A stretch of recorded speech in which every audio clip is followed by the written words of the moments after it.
Welcome to SVL Free News and Views for Friday, March 1st. We're here at Cloverleaf Elementary School, and I'll tell you why I'm here in just a little bit. First of all, we'll thank our sponsors, Mitchell College, Randy Marion, Piedmont Healthcare, Blue Harbor Bank, Fast Fields, Key to Escape, The Escape Room, and Statesville Family YMCA. I'm so glad to have my good friend Kim Mulry with me today. Kim, how you doing? I'm great. How are you? I'm doing well, and I want to say we're at Read Across America. And you know, you and I talked earlier off camera about a good education starts with good reading skills. That's right. And then tell us about Read Across America. Okay, well, it was started to celebrate Dr. Seuss's birthday, and Cat in the Hat, and it helps students have fun with the thought that literacy is really important for the rest of their lives.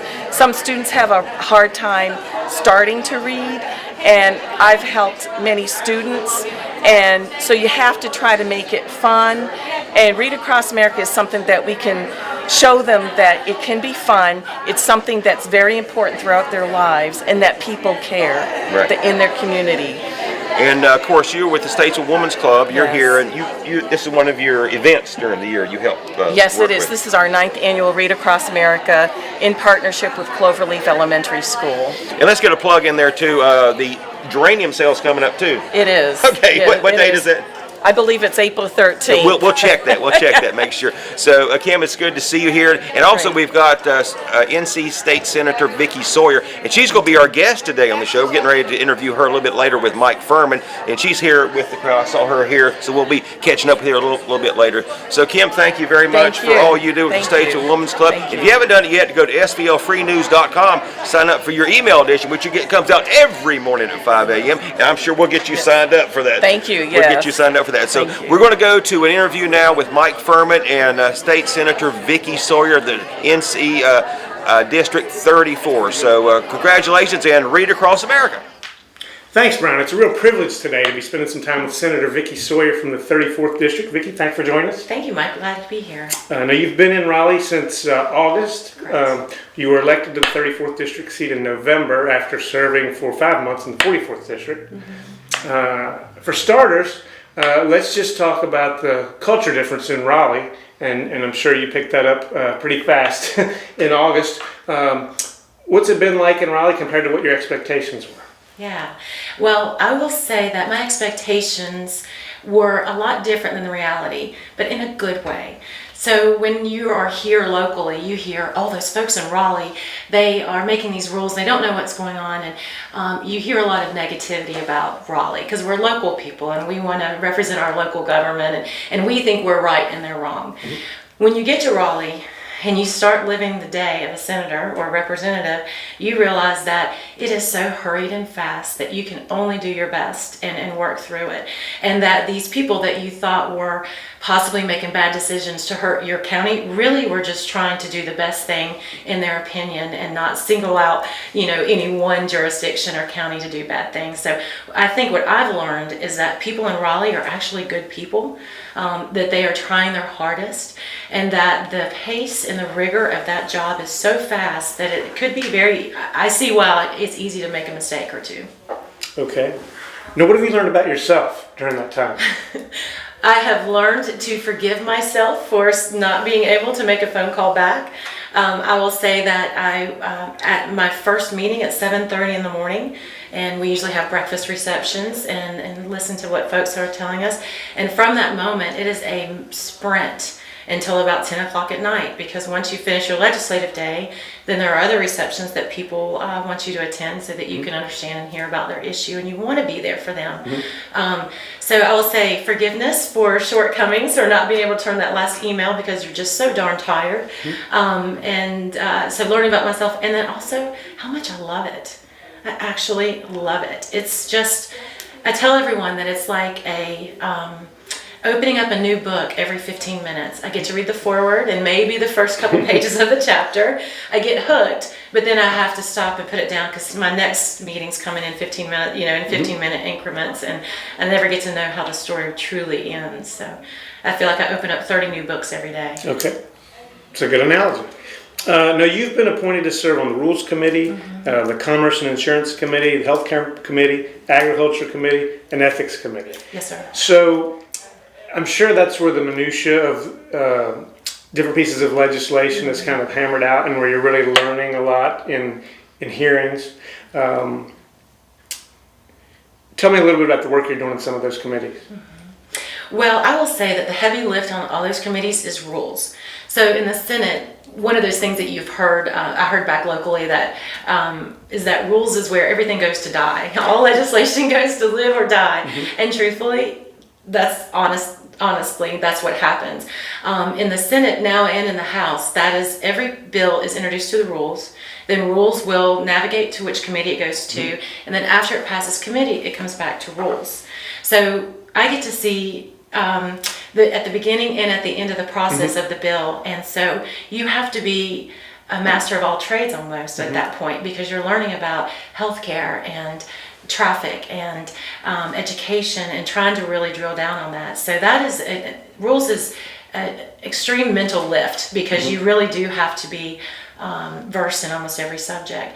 That's one I've been really appreciative of. The Agriculture Committee, I'm very grateful I asked to be on Ag, because we know how important agriculture is to Iredell and Yadkin County. We are just now getting ready to hit into some weighty subjects, and one of them is CBD oil and hemp. I'm very interested to see how the state of North Carolina is going to be treating that. There was a federal rule that just came down that said that that CBD oil, the oil for hemp can be used in a certain drug that helps with epilepsy, I believe. But there's also a federal rule that says if a drug is approved for one thing, you can't market it as therapeutic or beneficial for another. So now there's this conversation in North Carolina is, can you say that this oil, since it's federally approved to do this one thing, how do you market it and not violate that rule? So it's kind of neat to sit down and have those kind of conversations with people that matter, because when we make that decision, that's what the law will be. No, as far as other issues you might handle in agriculture, I mean, we hear a lot about the struggle that local farmers are going through just to make it year after year. I know a lot of that is in the federal domain.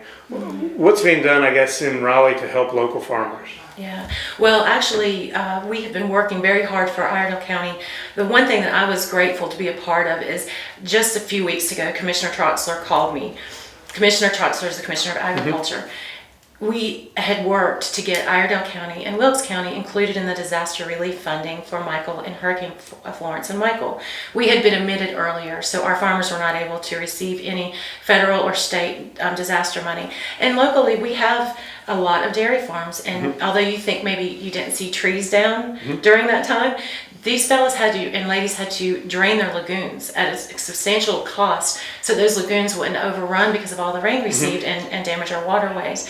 So they had substantial outlay of their capital that they had to protect our waterways, and so we are working very hard with that so that we can get them some reimbursement and some help and some relief from that.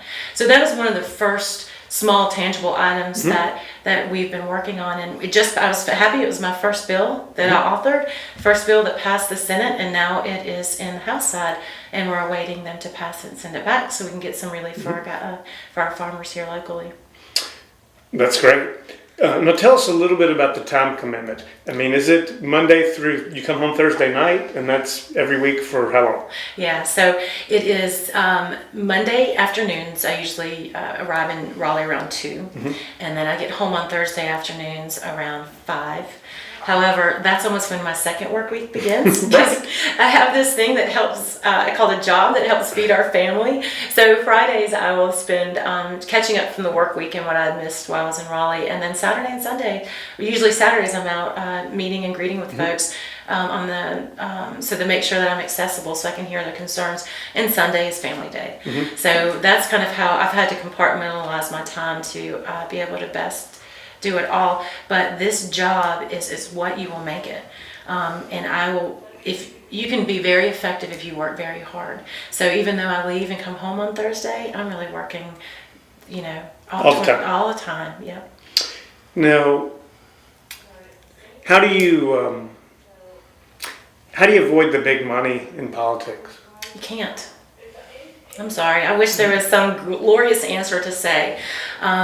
There are and there is an election every 2 years for state senate and state house. The nature of that, just in that very 2-year cycle, is one of the reasons I think we have such a money issue in politics. When you look at to see that, Representative Raleigh and Representative Hunt's race down in South Charlotte, how much money that cost, it was incredible. I mean, it's over $500,000 for one House seat. For 2 years. For 2 years. So how do you, as a politician or a servant, public servant, be able to do good things when you have to raise $500,000? And it's not like, Mike, do you want to give me $500,000 so I don't have to ask anybody else? And that's not real. I don't think you're going to write that check, right? So where do you get that? And that is through PAC money. Now, I will say, going back to the very beginning, one of the misconceptions I had about PAC money was that if you accept it, then you have to vote their way. I've never seen that in my experience. What I have seen is they expect you to open the door, they expect you to listen to their side, and they expect you to tell them the honest truth, whether you're going to be with them or not be with them.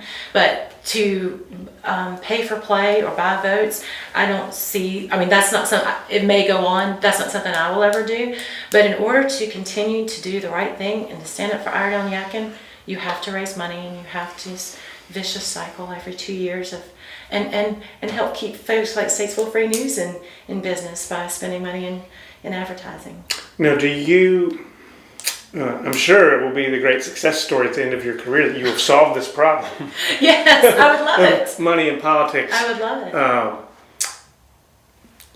I mean, do you see a different way? Are you advocating longer terms or term limits? Or? I think we need to get a lot of stakeholders in the room and talk about it. I know South Carolina almost has like a NASCAR theme to theirs that you can, you disclose absolutely everything, and they will allow corporations to give their politicians money, but then at least you know that that's who's behind it. I think the true pain of this politics and raising money right now is that we have all these dark money sources. And when you get down to it, folks, anybody can set up a 501c4 or a 501c6.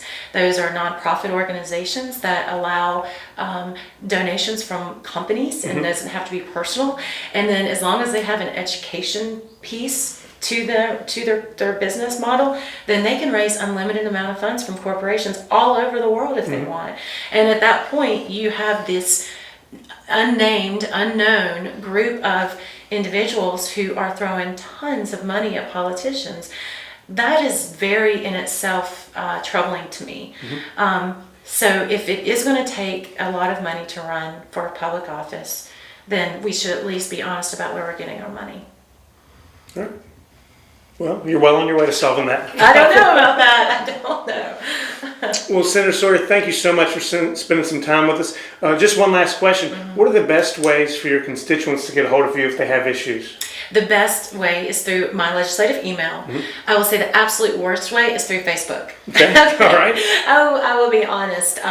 The amount of information that comes through social media, and you're not sure exactly who's reaching out to you, and if they're a constituent or not, or if they're baiting you, or that's just a very poor way to reach out to your elected officials. But the proper channels, call my office or email me, or most of the folks in Iredell probably already have my cell number. I spent a lot of time promoting that, and I haven't changed it after the election, so it's still the same one I gave you when I was on the campaign trail, and I would love to hear it because it does make a difference.